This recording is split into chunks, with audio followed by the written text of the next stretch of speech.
从现在起，你已经不是方舟的员工了。让一下。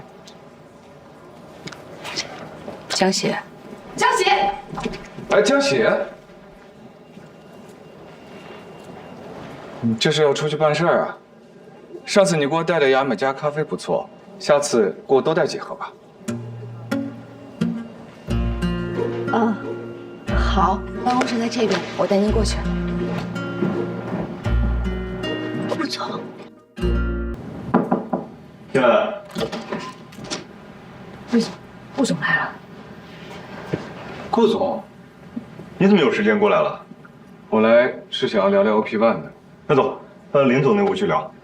叫着江喜一起吧，毕竟我们能坐下来聊 OP One，是他一手促成的。那应该的。蜜雪，叫上江喜。好的。来，顾总，这边，这就是我们产品部。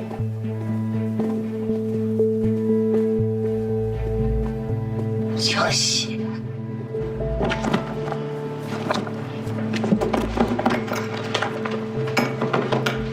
江喜啊，你真要走了？走了。后会有期啊！好客气，好好干。走了，江姐姐，再见。江喜，魏总找你。江喜，干什么？魏总让你过去一趟。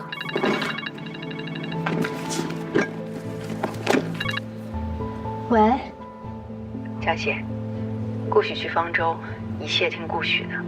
好。顾总在哪？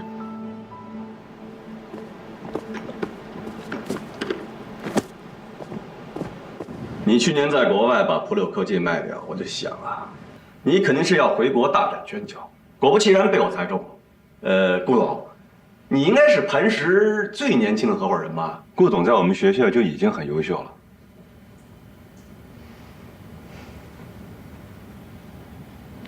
魏总过奖了。进来。魏总，江喜来了。江喜，自己坐。好。蜜雪，这里没有你的事了，你先出去，记得把门带上。好。江喜，你做事情怎么总是毛毛躁躁的？那顾总今天要来我们方舟，你也不提前打个招呼，你弄得我们一点准备都没有。这个不要紧，他也都是为了业务嘛。其实我们这一次还是做了很多准备的。是啊，如果磐石加上方舟，那就是强强联手啊。顾总，江喜是我一手培养起来的，业务能力非常强。我们产品部别的优点不敢比，论实干，我们肯定是当仁不让的。我们的技术部和你们已经对了很多次了，但是对项目的推进一点作用都没有。我们产品部一出手，立马就把你请到我们这儿来了。林总，客套寒暄的事情我真不擅长。这样，我这次过来呢，就是想要促成合作的。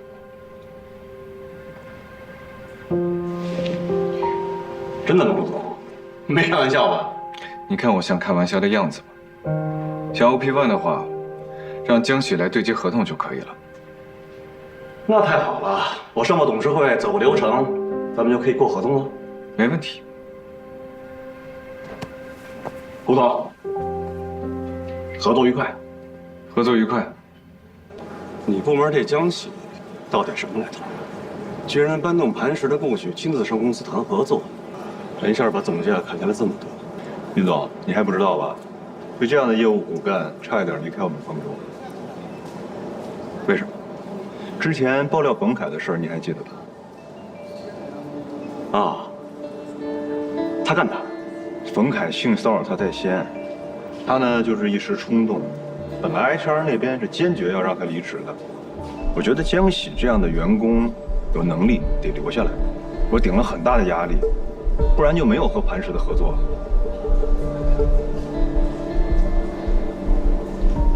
有意思。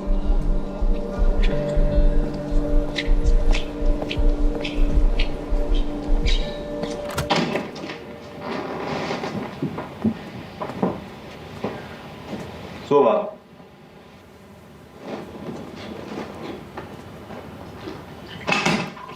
跟磐石的合作汇报起来，就说是我谈成的。我跟顾许是校友，谈成合作也是顺理成章，免得费口舌。你觉得呢？合作都谈得差不多了，至于是谁拉来的项目不重要。你跟顾许是怎么认识的？魏总，这好像不太属于我汇报工作的范畴吧？果然，搞定男人才是你最擅长的事情。我擅长的事情还有很多，魏总可以慢慢体会一下。你总归在我手底下做事儿，我们见面的机会还很多。好好干，等我升了 VP， 少不了你的好处。魏总，总是喜欢把自己的理想跟员工绑在一起，这不叫绑定，这叫绑架。另外 ，VP 的任命还没有尘埃落地。虽然你有磐石这张牌，但是我才是打牌的人。至于这个牌能不能打出去，打出去之后会有什么样的效果，都还是未知。您说对吧？嗯，你说的对。以后在工作上有什么不如意的地方，尽管跟我讲。老规矩，我会替你摆平。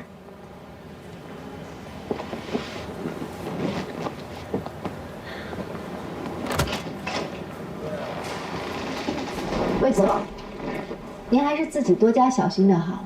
我的事，不用你担心。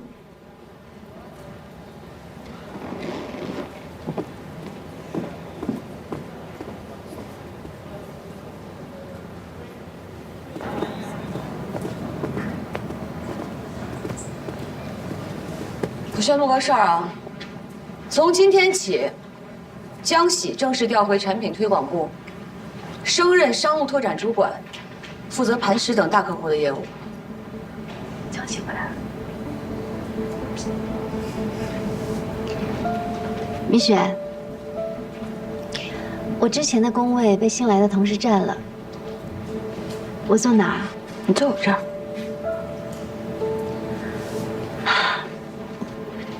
那请你赶快收拾一下，我马上要赶着给磐石出合同。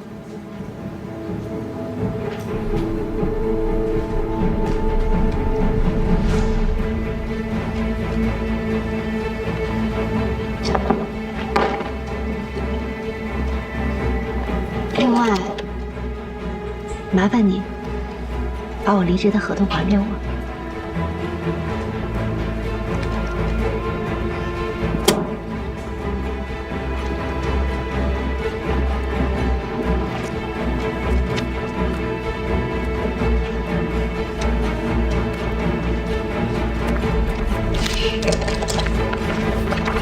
谢谢。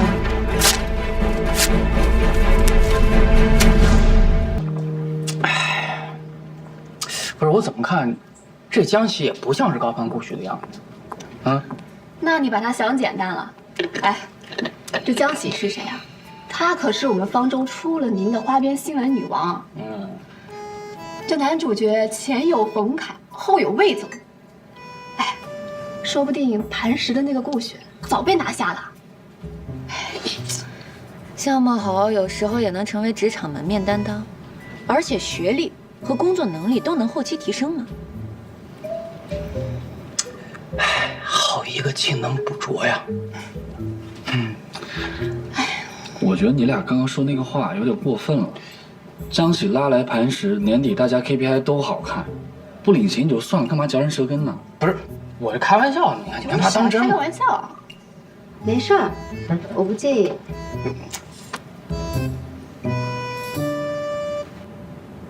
他们刚刚说的那些都是胡说八道，你千万别往心里去啊！就越是没有本事的人，越是吃不到葡萄说葡萄酸。我才不介意呢！我要是介意那些，我早就被气死了。哎，说实话，我是真没想到你业务能力那么强。上次帮你找工作的事儿，是我唐突了，我给你道歉，对不起。不过你上次对我也确实有些误解，我是喜欢你，但完全没有想占你便宜的意思。我是说，我目前单身，喜欢你是想对你负责。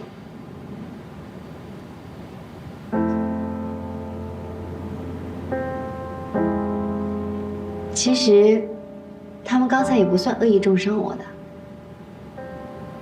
其实我能理解，你上次为什么反应那么激烈，我也能理解。你说你气质那么突出，生活中、工作中难免会有一些有心之人想太多，觉得你能轻而易举的获得你想要的，这些都是很难免的，我理解。其实我并不在意。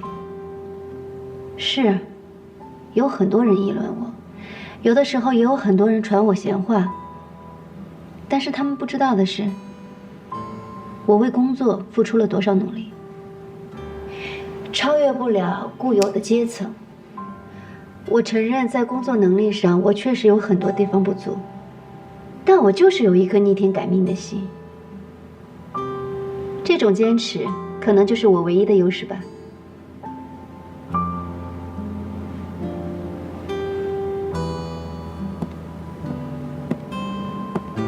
我呢，是想找一个依靠，在这个冰冷的大城市里面，找一个可以给我温暖、替我挡风遮雨的人。你要是有这个资源，我也很愿意走你这条捷径。可惜，你不是。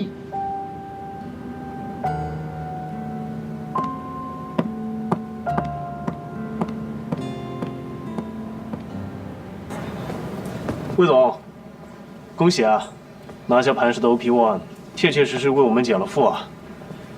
以后公司的技术都外包了，那我们这个技术部也没什么饭吃了。陈总开玩笑了，磐石技术再厉害，我们看上的不也就是 OP1 吗？而且和外人合作是暂时的，只有我们的技术部和产品部合作，那才是长久的。磐石的 OP1 确实厉害，不过也难得我们魏总做产品的还那么懂技术，能慧眼识珠。哦，对了，上次我去江大听了磐石首席专家杜景祥博士的讲座，发现您夫人也在场。我太太那场讲座专业性很强啊，没想到魏总夫人竟然也有兴趣。看来魏总一家可都是牛人啊。行，到齐了，来开会。明明，说说吧。陈总，技术部先说吧。前面魏总跟我说他有个提案，我觉得挺好的。哎呀，下班了，开溜。累死我了。哎，各位，等一下，一会儿呢，一起去新开的米其林3星吃饭吧，我请客，包厢我已经订好了。另外，我从国外订的红酒和生蚝已经空运到机场了。林月，一会儿打车去取一下。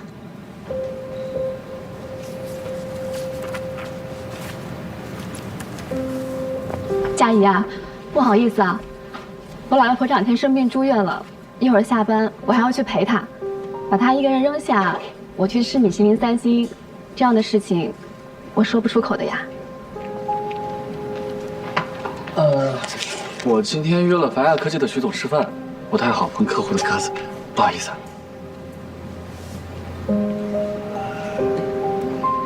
别看我，我还在赶磐石的合同呢。佳怡，我不行，我那个要加班，我那边一脑门子官司，我还没梳理呢。你这么隆重请大家吃饭，怎么不早点告诉我们呀？你没啥事儿吧？哎，那个，我可以去啊，就是那家蓝记对吧？听说招牌是港式烧鹅，哎，这我老早就想去了，要不既然大家都没空，那今天就算了吧。聚餐的事，当我没说过。哎，你小班儿。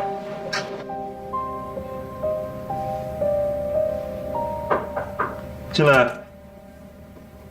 魏总，您找我？生日快乐！您怎么知道是我生日啊？你简历上写着呢呀。打算怎么过？我刚回国，也没什么朋友，父母最近也都在国外。本来想请同事们一起吃个饭，就当庆祝了。结果他们都没时间。那生日可不能自己一个人过。作为你的上司，我请你吃顿饭，好像是过了点啊。但是买个甜品祝福一下，应该还可以。走。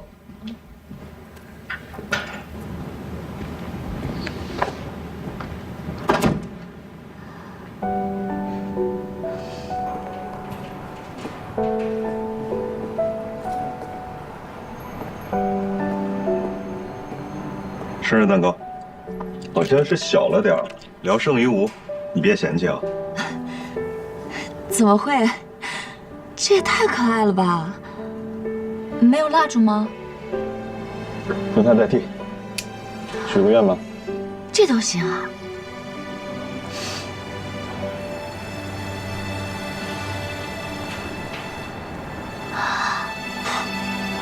生日快乐！谢谢。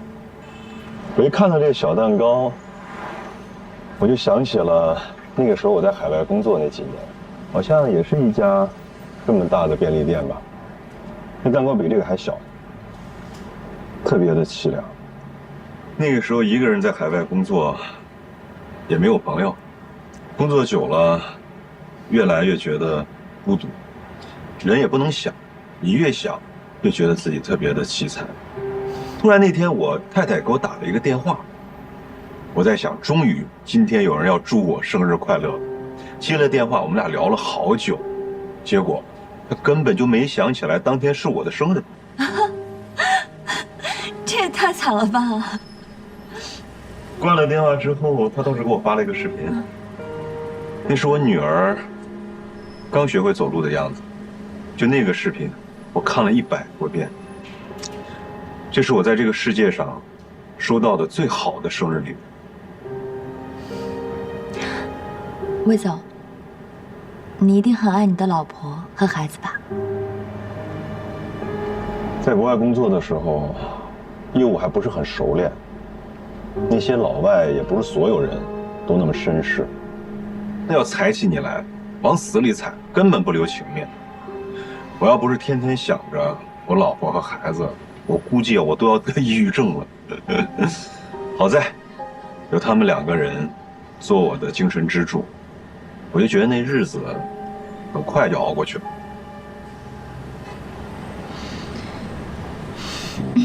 哎，今天是我生日，被你强塞了一嘴狗粮，忍到吗？你还是单身啊？嗯。回国之前，把男友变成了前男友。他是我爸一个朋友家的孩子，典型的富二代，当然，跟我们家比还是差了一点。他除了天天跟个哈巴狗似的在我面前花式讨好之外，简直一无所长。其实我知道，他看中的不是我，而是我爸手头的那点资源。我最瞧不起这种人了，所以我就果断把他踹了。不过从小到大，我身边的男人基本都是这个德行。怪就怪我有个有钱有势的老爹。我觉得你这是典型的凡尔赛啊！有吗？我说的都是真的呀。魏总，我是真的很羡慕你和你老婆，一起努力，一起奋斗，白手起家，就算是吃了很多苦，日后回想起来，也都是甜的吧？你也没什么好羡慕，你一定会找到一个爱你的、值得你为他付出的男人。嗯，吃吧。这是我过得最有意义的一个生日。那得拍张照纪念一下。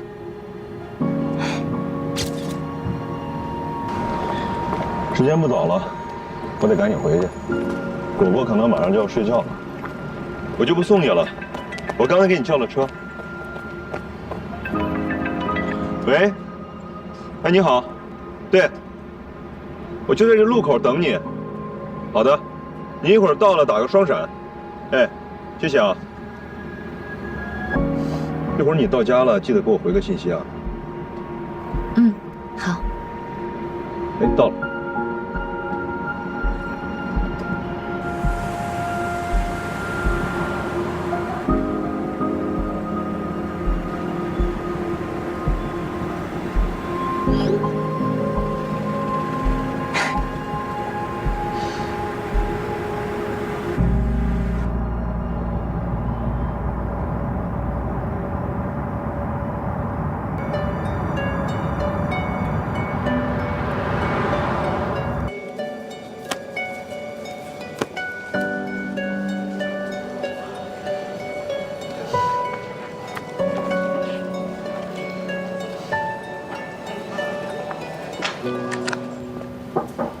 进来。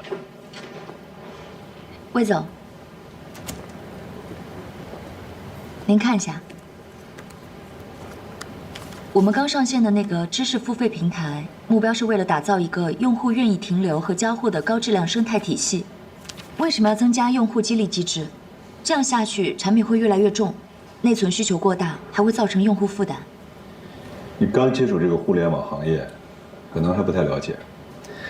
就咱们这个产品，目前正处于成长期，需要解决新用户的留存问题。目前我们就要用这种新的激励方式来刺激用户，从而提升他们的活跃度和粘性。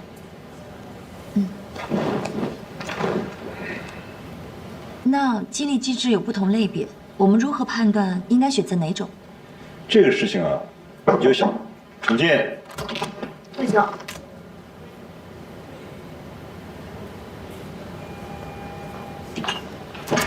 佳怡，你先坐。什么事儿？磐石的合同我拟好了，需要您过目一下。啊，你放那儿吧。正好，江喜是我们产品部的老前辈了，业务相当熟练。你有什么不懂的问题，可以直接问他。麻烦了啊。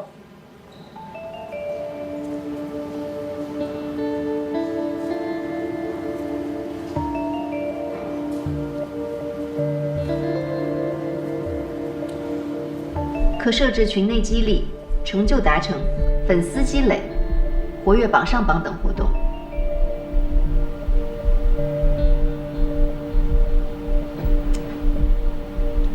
你说说，对于奖励机制，你觉得是2选1，还是组合设置？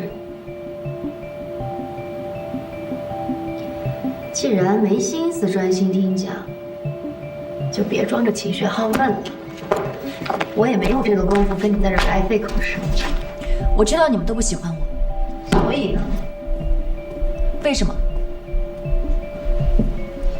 这还用问吗？你看看，坐在外面的那些人，他们哪一个是平白无故的坐在这里？有的是靠真本事，有的是靠小聪明，但归根结底，大家都是各凭本事。只有你靠的是投胎。我是大股东的女儿没错，但凭我的履历，进方舟绰绰有余。那还不是因为有你爸给你撑腰？就你这得罪人的个性，就算进了方舟，早就被人弄死了。你知道我们职场上最讨厌哪种人吗？就是你这种拿着免死金牌、各种颐指气使、赶不走还得哄着的姑奶奶。惹不起你，躲着你还不行吗？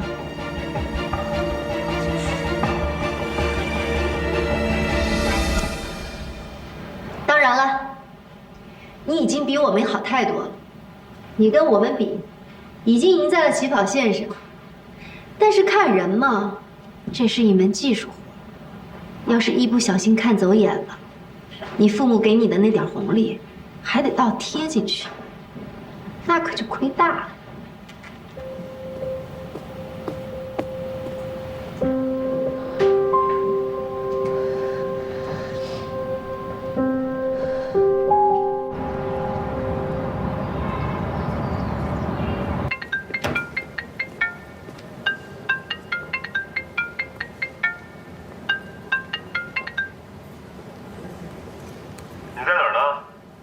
健身房。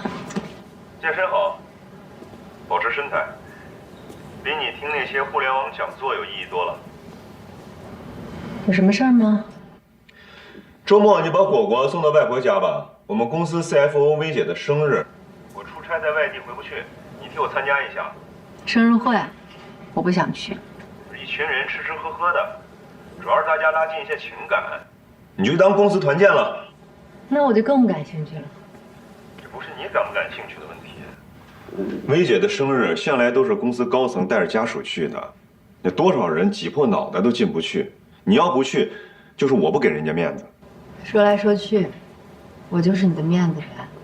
这也不是面子的问题，主要是有一些消息都是从这些私人聚会上透露出来的。薇姐的生日会，那就是我们方舟的核心圈层，我们快升职了嘛，所以人家才邀请的。辛苦你了，你好好表现，别给我丢人。恭喜啊！薇姐的生日会可不是随随便便就能去的。看来这次磐石的合作真的让魏明在方舟的人脉提升了不少。知道你不情愿，但现在不是关键的时刻吗？你总不能现在就跟魏明撕破脸吧？你刚才也说了，薇姐的生日会，方舟的高层圈子不是谁都能挤得进去的。我想要重返职场，没准这就是一个最好的机会。所以啊，我不仅要去，我还得大大方方的去，给各位大佬们留个好印象。也许以后都是我的人脉圈子。哎呀，你这觉悟很高嘛！这还是我认识的林双吗？我这不还是被逼出来的吗？不过这种场合我第一次参加，人生地不熟的，估计踩雷掉坑应该是避免不了了。其实你也不用太紧张的，这些大佬说是参加聚会，其实就是人情，图个热闹。你看见他们，跟他们打个招呼，他们是不会为难你的。不过你说的那些未知的坑，我倒是可以帮你测一测。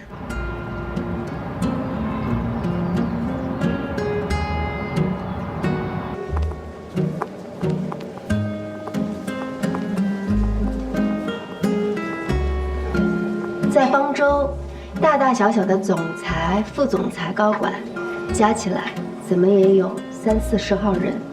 你别想着一次性的就把他们认全，不过关键的几个，你还是要知道一下的。李月，方舟移动互联网事业群总裁，是个关系活跃分子，在公司地位不一般。这是陈志和他老婆，陈志是方舟技术总监。技术部和产品部向来是死对头。薇姐是方舟的 CFO， 属于方舟的元老级人物，在座的大部分人都要看她的脸色。哎，你看看，去年拍卖会我遇到过一幅，可惜当时没能拿下。哎，听说他常常对别人的作品进行再创作，然后署上自己的名字。就这么个有争议的艺术家，追捧他的藏家大把大把的。你看这幅，前泽有作05年收藏的，我记得当时拍卖价就要480万美元了吧？咱们薇姐呀，真是有实力，有眼光。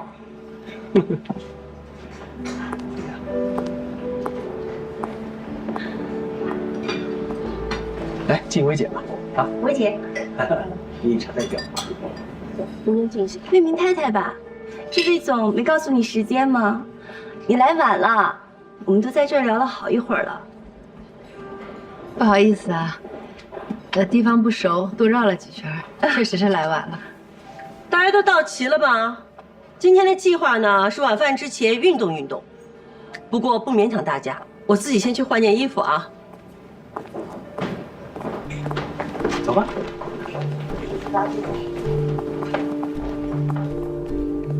哎，老婆，上次给你介绍那英国斯诺克私教，你后面去上课了吗？哎呀，上了2-3节课，累得人家眼睛都花了。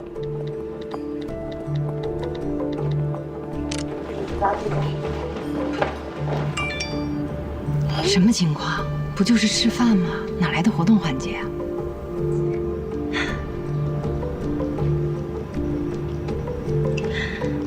兵来将挡，水来土掩，不怕他们。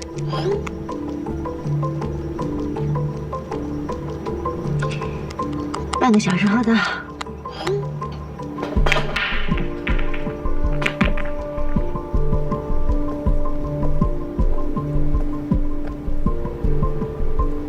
魏太太，你怎么没换打球的衣服啊？第一次来，没准备。斯诺克这个东西啊，对技巧要求是很高的，第一次都是上不了手的。是的呀，我们也是跟着薇姐练了好久的。魏太，你准备不准备都是一样的，你呢就站在旁边看看就好了。规则很复杂的，你一时半会儿也弄不清楚。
好球啊，薇姐！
这么难的斯洛克，怕是奥沙利文来了也要为难3分的。老公，输给薇姐，咱不丢人啊！下一个谁来？魏太太，要不要试一下？月台这身衣服怕是不合适吧？要不然就算了吧。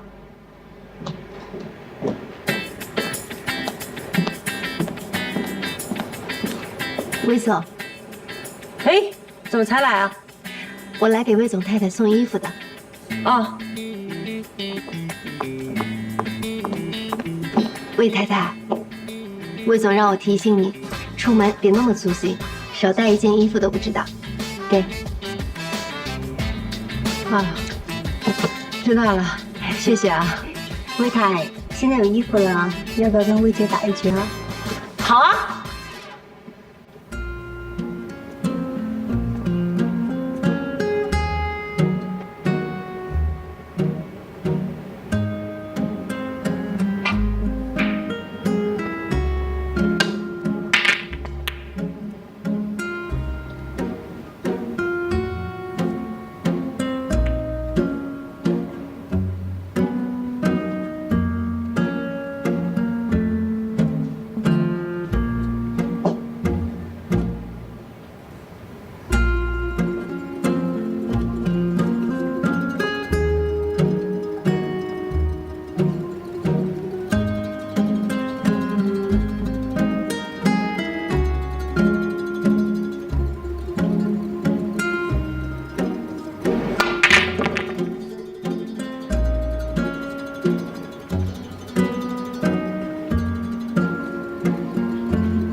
这准备单杆轻弹呀。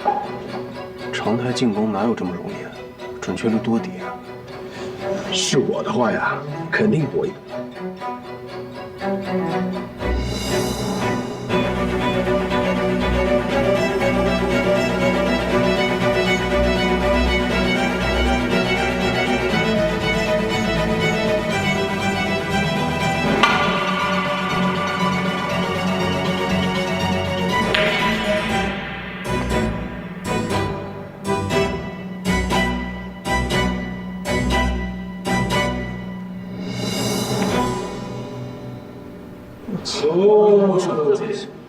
高手啊！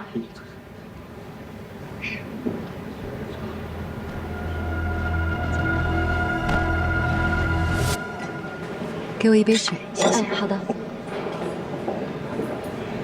魏太太，菲姐，给你。你刚才真的好棒啊！您叫我林双就好了。你是在哪儿学的斯诺克？我是上学的时候参加过江大的斯诺克社团。你是江大的？不是啊，我是你的学妹，比你小几届。这么巧啊！哦，当年在大学那会儿，谁教了你斯诺克呀？其实吧，我没正经学过，就是有一个同学，他没事就指导我几下。不过他的斯诺克是林丽教的。怎么了？不会吧，我也是林丽教的啊！这么说起来，咱俩是师出同门啊！小师妹。不过他俩现在聊什么呢？聊得这么开心。你说这魏明老婆球打得这么好，听说没有？肯定是请的英国教练呗，一看就知道。我也给你找的英国教练，你怎么什么都没学会啊？哎呀，你就别说了。行了，你俩别打情骂俏了。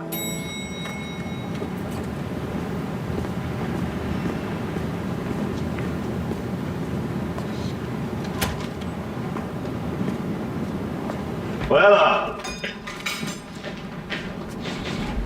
今天怎么样？你简直给我挖了个大坑。不至于吧？不就是一起吃个饭吗？至于你自己怎么学？我不有重要客户呢吗？这身衣服没见你穿过呀？什么时候买的？啊，好久没穿了，去年买的。口红挺好看的。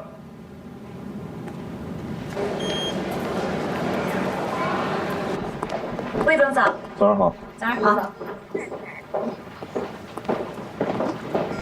妹妹，魏总玩的还开心吗？昨天？哦，昨天太棒了，没想到你有一个宝藏太太。我太太朋友不多，您肯带她玩，她开心还来不及呢。什么带不带的？她的斯诺克打得比我好，下次一定要约个时间跟她好好切磋切磋。没问题，那你们随时约啊。嗯。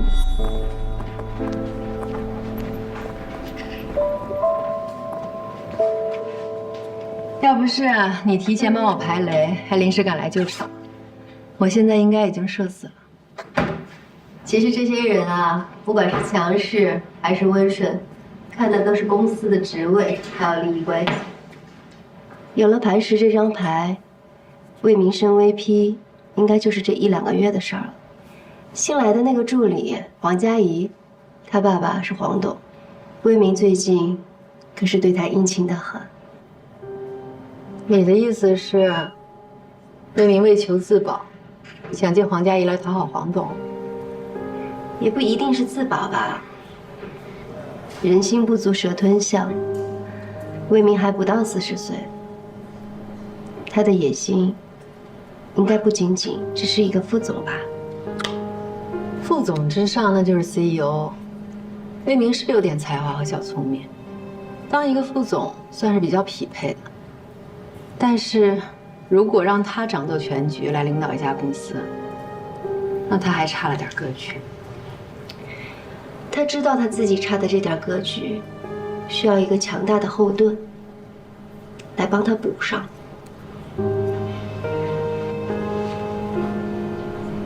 他想让黄董来当这个后盾。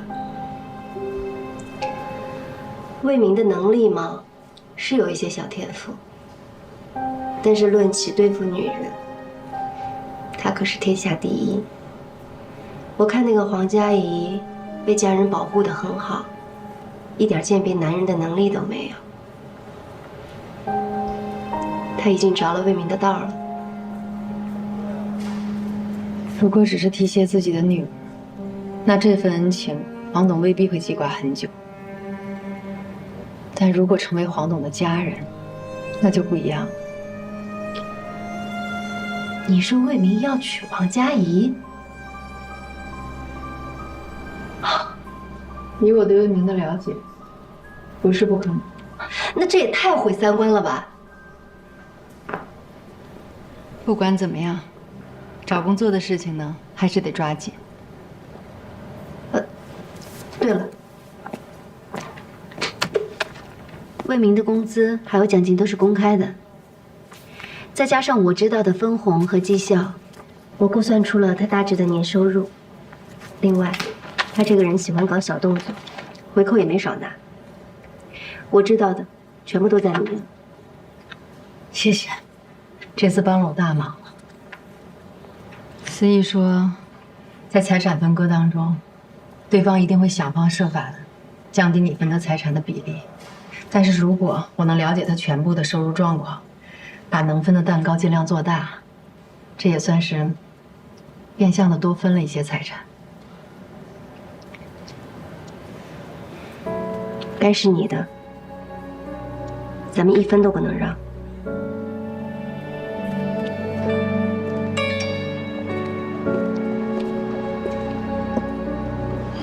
林双，磐石研究室又开始招聘了，你报名吗？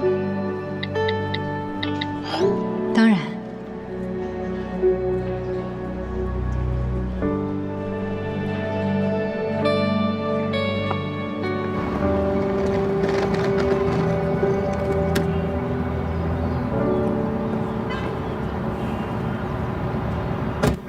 魏总，跟您确认一下，咱们是去 T2对吧？对。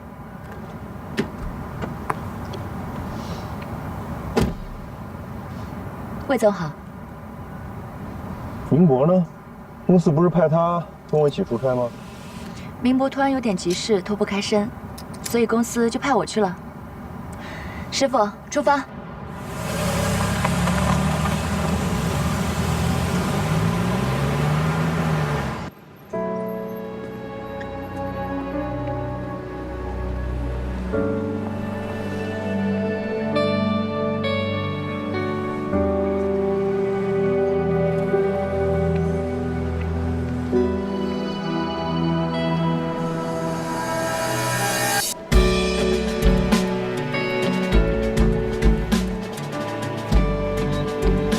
这几个月你是真的补了很多课，这么短的时间，除了 Python 语言的熟练掌握，还补上了之前深度学习推荐系统的短板，还研究了 Tyson RT， 实践项目也做了不少。看来你确实下了不少苦功夫。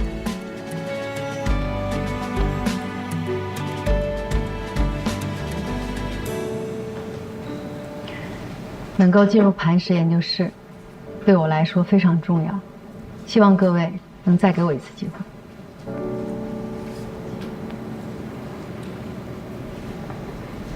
顾总，我没有别的问题了。我的问题还是个老问题，这对于我们磐石来说也是最重要的，就是你到底要如何平衡事业和家庭？顾总说的没错，所谓的平衡其实根本不存在。它无非是取舍和牺牲，但是在认定这个事实之前，我想先明确一点：家庭是一家人，取舍和牺牲绝不是靠女性一个人来完成。所有的家庭成员，甚至包括孩子，都必须承担起这个责任。当所有的家庭成员都承担起了责任，并开始发挥作用的时候，那么这个取舍和牺牲，才能最大程度地减少不必要的消耗。尽量让所有人都满意，也可以看作是达到了某种平衡。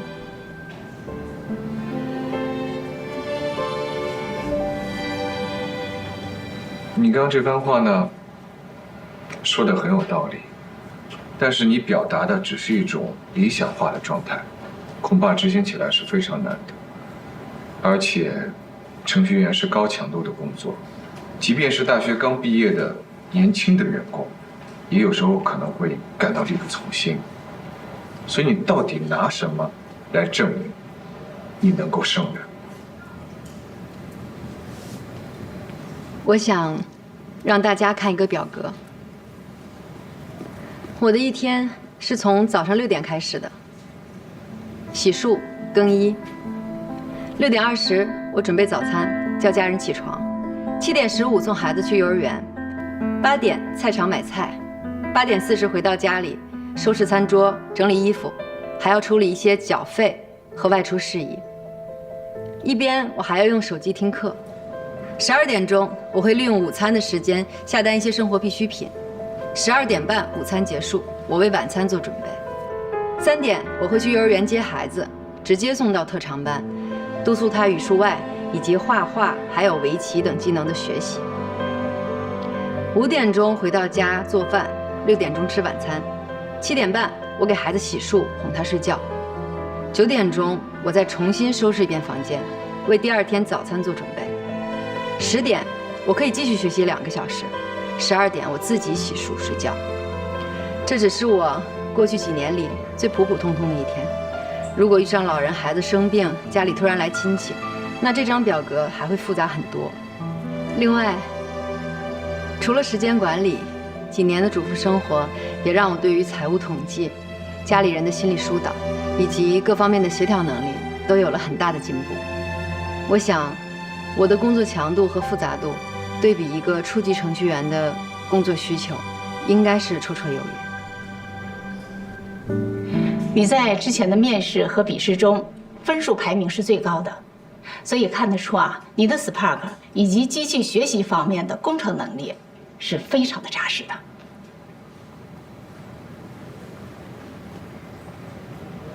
顾总，您还有问题吗？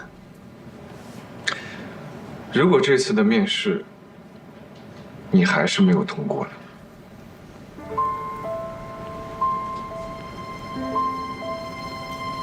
我一开始出来找工作，其实动机非常单纯，就是想赚点工资。选择做程序员也是因为老本行好上手。但在这几个月的跌跌撞撞里，我开始想起来，那个曾经在家庭主妇身份中过度自我认同而丢失的自己。所以，不管我能不能来磐石工作，我都笃定了会在寻找自我、实现自我的路上继续前行。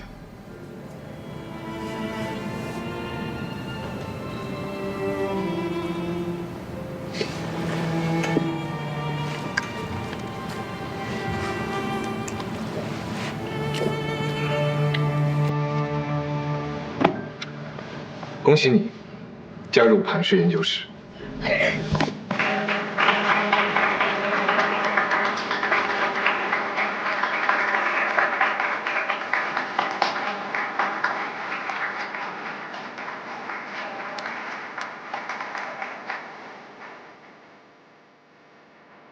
希望以后的每一天，我都能去发光，而不是被照亮。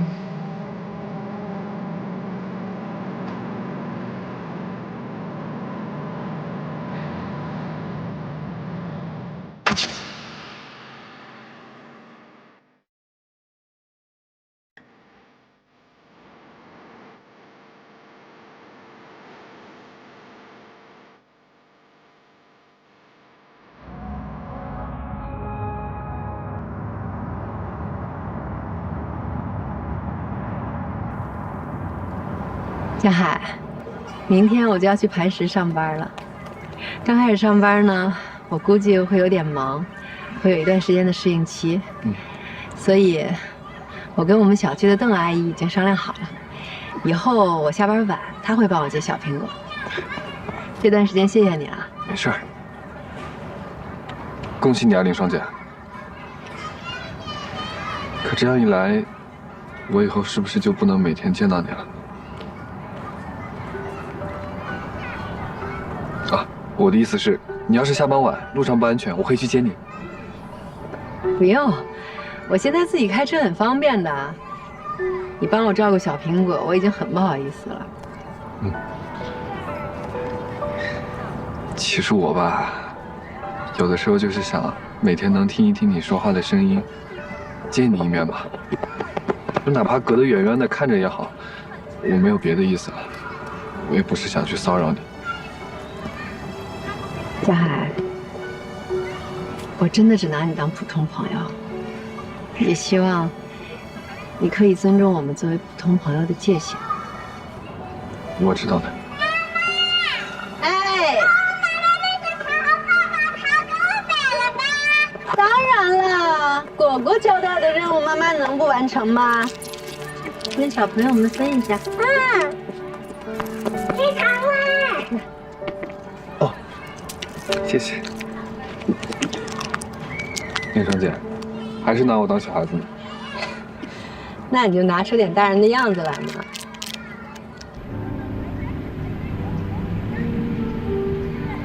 魏总，不吃饭吗？这么严肃干什么呀？我刚才给明博打电话，你硬把他顶替了。这么快就穿帮了？王佳怡，这里是公司，不是你过家家的地方。我没在闹着玩儿，我是真想跟你学点东西。这次出差我也早就跟你申请了，但你最后还是交了明博。我之所以选择明博有2个原因：一，他工作经验比你丰富；二，我们出差办事儿难免要喝酒应酬、加班晚归，他一个男人跟着我比你方便。原来魏总也会搞职场性别歧视。我没有搞职场性别歧视，我只是……所以，不是我做不好，而是你担心我做不好。我会用实际行动向你证明，你的担心绝对是多余的。再说了，你现在没什么备选方案了，我们还是抓紧聊聊项目吧。冒名顶替的账，我回公司再跟你算。先吃吧。我们这次来，主要是要磕江南几个老牌企业。你回去查查资料，好好做做功课。还有，要跑几家公司，几个地方，所有的路线、车都提前安排好。好的。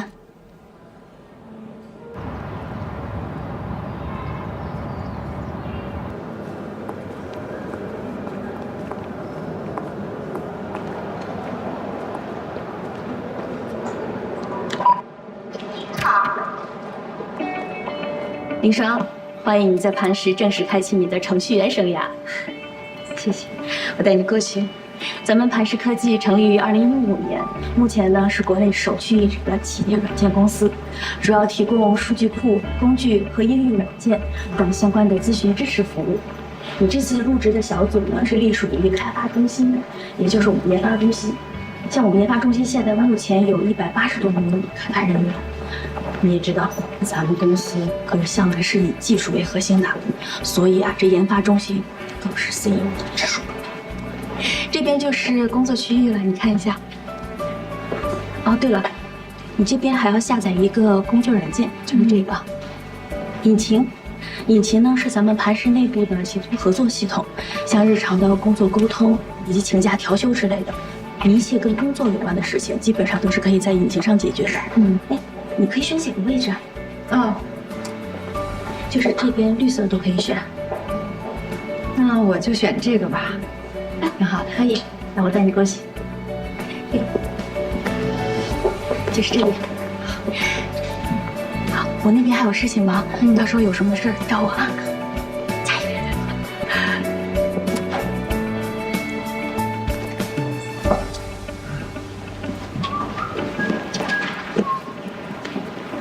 雨莎，啊，喂，林双，你好。你这个工位啊，正对着 CEO 办公室，无论是上班呢、摸鱼还是留发，全都一览无遗，能够感受到来自 CEO 的零距离关怀，是我们整个磐石出了名的风水宝地。接水的啊。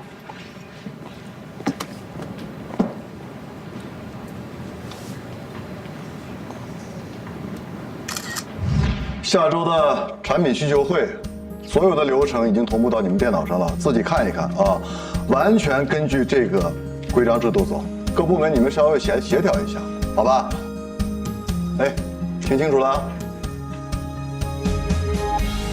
散会。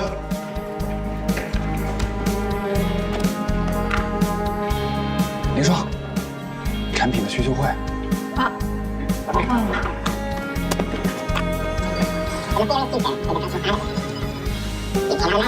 语速这么快，能听清啊？提高获取信息的效率嘛，多听听就习惯了。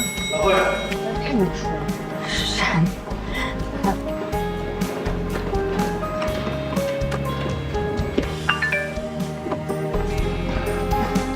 宵夜加按摩，公司加班福利。可惜啊，就是没什么时间享受罢了。哎。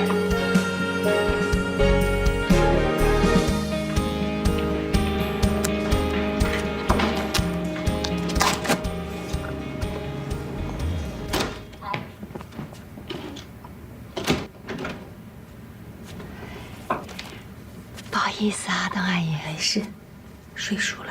啊，我去了啊，我送你。好，那你注意安全，谢谢啊。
怎么了？有什么问题吗？没有问题。今天可能要辛苦了，我们得连夜修改方案。魏总，我看那个客户根本就没想诚心跟我们合作，改方案根本就是个借口。我们这次来的任务，就是要把不可能变成可能。方舟的实力摆在那里，市面上那么多客户，咱们换个更好搞的不行吗？就没有好搞的客户。佳怡，你是千金大小姐，从小到大一帆风顺，没吃过苦，你可能一时半会儿很难了解打工人的生活。没关系，越是难做的事情，做成了越有成就感。不信你试试。那我试试。打100个电话。妈妈，楼上思欣的爸爸妈妈又吵架了。童话书里不是说结了婚都会幸福的生活在一起吗？因为童话故事和现实世界是不一样的。有的时候啊，大家喜欢把好的一面展示给大家看，把不好的一面就藏起来。其实我一点也不喜欢爸爸升职加薪。为什么？爸爸越来越忙，有时候我连着好几个礼拜都看不到他。